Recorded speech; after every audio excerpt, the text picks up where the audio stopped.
School व college पिला मानकर 5 दिन स्कूल व कॉलेज बंद होगापाई जाऊँगी ताले क्यों दिन तुमर स्कूल बंद हम क्यों क्यों तारीख तुम बंद हम वो कौन पाई बंद हम ता विषय में डिटेल्स यही वीडियो तुम मानू कहबी।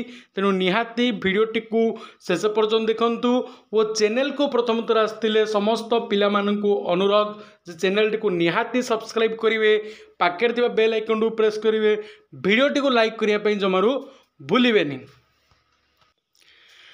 पिला मानू कहीदेपाई चाहे जुलाई मासरे बहुत छुट्टी नहीं किंतु से केवल 5टी छुट्टी मिल ताले क्यों क्यों तारीख से स्कूल छुट्टी हम क्यों कारण छुट्टी हम से विषय चलतु जाना। प्रथम मास प्रथम तुम खुशी खबर जे लगातार 2 दिन स्कूल छुट्टी जाऊँगी। गोटे हूँ 5 तारीख जोटा कि बाहुड़ा यात्रा और 6 तारीख हूँ रविवार।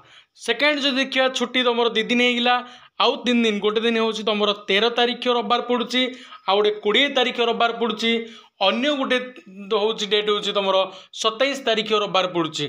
एपरी भाव में जदि मोट टोटाल उपर देखा जुलाई मासरे मोट 5 दिन स्कूल छुट्टी होगापाई जाऊँगी। केवल जदि आम गवर्नमेंटर हॉलिडे देखा ताहले बाहुड़ा यात्रा ही गोटे ही मात्र छुट्टी ए मास जाक अच्छी।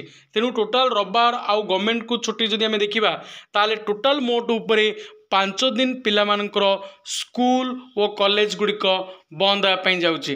तेणु पिला मानक पई खुशी खबर जे 5 दिन स्कूल और कॉलेज बंद होगापाई जाऊँगी।